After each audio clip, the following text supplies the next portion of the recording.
माननीय अध्यक्ष श्री राजीव राय जी।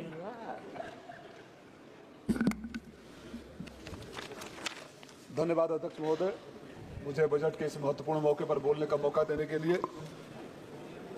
अध्यक्ष जी, अगर आप इस बजट को ध्यान से पढ़ेंगे और समझने की कोशिश करेंगे तो ये बजट कुछ और नहीं, भारतीय जनता पार्टी के झूठे दावों, झूठी बातें और जुमलों को चीख चीख कर आईना दिखाने वाला बजट है। सरकार की गजब की कहानी है। पिछले 10 सालों से 2 करोड़ रोजगार नौकरी हर साल दे रहे हैं। माननीय प्रधानमंत्री जी कुछ दिनों पहले बोले थे कि 3-4 साल में 8 करोड़ नौकरी और रोजगार दे दिए, लेकिन कमाल की बात है कि जो 80 करोड़ लोगों को 5 किलो राशन बरसों से दे रहे हैं, 79 करोड़ 99,09,999 अभी तक नहीं हुआ, 80 करोड़ ही है। दोनों एक साथ कैसे हो सकता है? इससे बड़ा झूठ कुछ हो ही नहीं सकता। माननीय अध्यक्ष जी, सरकार के में 80 करोड़ लोगों को 5 किलो राशन पर सालों साल जिंदा रहना पड़ता है और सरकार अपनी पीठ थपथपाती रहती है, उसे बड़ी शर्मनाक स्थिति कुछ और नहीं हो सकती है। इसके बारे में मैं इतना ही कहूँगा कि ऐसी हालत नहीं होनी चाहिए थी। तुमने कोशिश ही नहीं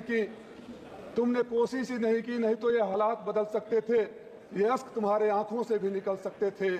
तुम तो ठहरे ही रहे झील की पानी की तरह, दरिया बनते तो दूर बहुत दूर निकल सकते थे। आप झील की पानी की तरह बैठे हुए हो देश को एक जगह पर।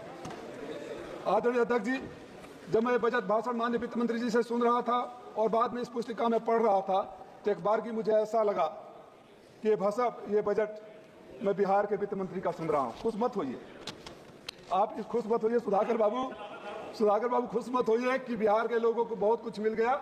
आप सबको याद होगा भाइयों बहनों, 70,000 करोड़, 80,000 करोड़, 90,000 करोड़, 1 लाख करोड़, 1.25 लाख करोड़। वो 1.25 लाख करोड़ कहाँ गया? या तो गया नहीं, आ गया तो सारी पुलें गिर गई। मैं अध्यक्ष जी बड़ा चिंतित हूं 2 बातों को लेकर। एक, मैं उस सरकार के महान सलाहकार को जानना चाहता हूं जिन्होंने पूर्वोदय योजना को बिहार से शुरू किया। पूर्वांचल कहाँ गया? शेरशाह सूरी ने कहा था चंदौली उस जमाने में गेटवे ऑफ पूर्वी उत्तर प्रदेश है।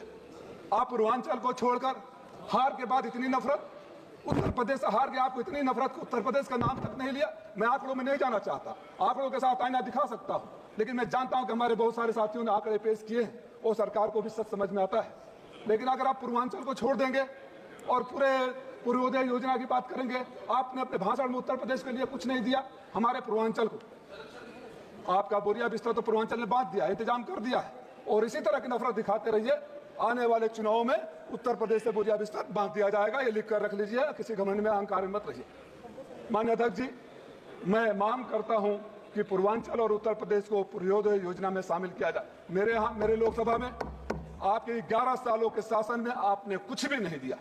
हमारे यहाँ 3 मिलें हैं, स्वदेशी कॉटन मिल, परदा और रसना की चीनी मिल, बरसों से बंद है। माननीय कपड़ा मंत्री जी ने, वहाँ के मुख्यमंत्री जी ने आज से 7 साल पहले घोषणा कर दिया था चलाने का, और 85 एकड़ एक जगह जमीन, 25 एकड़ एक जगह जमीन लैंड माफिया के गिद्ध दृष्टि लगी हुई है।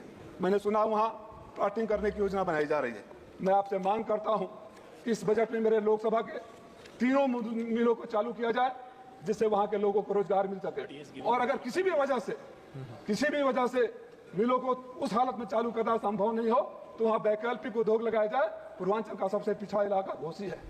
आप बाढ़ की बात कर रहे हैं, मुझे वो भी समझ में नहीं आ रहा है कि कौन सा वैज्ञानिक बताया कि इनके यहाँ बक्सर में बाढ़ आएगा तो मेरे गांव सुरई बलिया में बाढ़ नहीं आएगा। यहाँ सांसद पूर्वांचल के बैठे हुए हैं, मैं तो पीलीभीत से जोड़ता हूँ। कौन सा ऐसा जिला है जहाँ बाढ़ नहीं आता है? मेरे यहाँ मधुबन ब्लॉक का बिनटोलिया से लेकर गजियापुर का पूरा बांधा टूट रहा है। गाजीपुर के लोग सेमरा गांव सालों से डूब रहा है। बक्सर से लेकर वहां तक सारे गांव डूब रहे हैं, सैकड़ों एकड़ जमीन चली जा रही है। सरकार उसके बारे में नहीं है।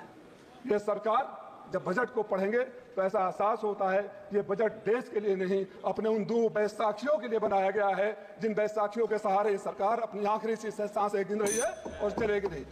माननीय अध्यक्ष जी, 100 करोड़ इंटर्नशिप की, 1 करोड़ इंटर्नशिप की बात हो रही है। जो लोग 2 करोड़ रोजगार, 10 करोड़ रोजगार की बात कर रहे थे, 1 करोड़ के इंटर्नशिप पर आ गए। वो भी एक इमेजिनरी फिगर है, छलावा है, झूठ है। 500 कंपनियों में आप नहीं दे सकते। आप अग्निवीर से भी ज्यादा खतरनाक योजना नौजवानों के लिए ला रहे हैं, जो 1 साल में उनको सड़क पर खड़ा कर देंगे। आप तो नौकरी और रोजगार की बात करते थे। मैं आपसे मांग करता हूं कि हमारे पूर्वांचल के इलाके को पूर्वोदय योजना में शामिल किया जाए। हमारे यहाँ जो परदहा की मिल है, 85 एकड़ जमीन है, आप वहाँ स्किल डेवलपमेंट सेंटर खोल सकते हैं। हमारा मऊ तो पूर्वांचल का मेडिकल हब बन रहा है, लेकिन सरकारी सुविधा कुछ नहीं है, प्राइवेट के जिम्मे है। अगर वहाँ मल्टी स्पेशलिटी हॉस्पिटल बन जाए, ट्रॉमा सेंटर बन जाए, स्किल सेंटर बन जाए, बुनकरों का इलाका है, साड़ी प्रोसेसिंग यूनिट बन जाए, हमारे मऊ की हालत बड़ी बुरी तरह खराब है। मैं आपसे मांग करता हूँ कि ये सरकार जो नौकरी की वादे करती थी, जिन्होंने बार बार कहा है कि हमने हर साल 2 करोड़ नौकरी लेकर आए हैं, रोजगार लेकर आए हैं, एक इस सदन के लोगों को पता होना चाहिए कि नौकरी रोजगार किस बोरे में रखकर किस खाई में फेंक दिया गया है, जो न पढ़ा जा रहा है न दिखाई दिया जा रहा है। आप झूठे दावे बंद करिए, मैं आपका समय ज्यादा नहीं लूंगा। जो झूठे वादे करते हैं, आप बजट में हर साल बातें करते हैं, पिछली बजट की बात नहीं होती है, वो पैसे कहाँ गए?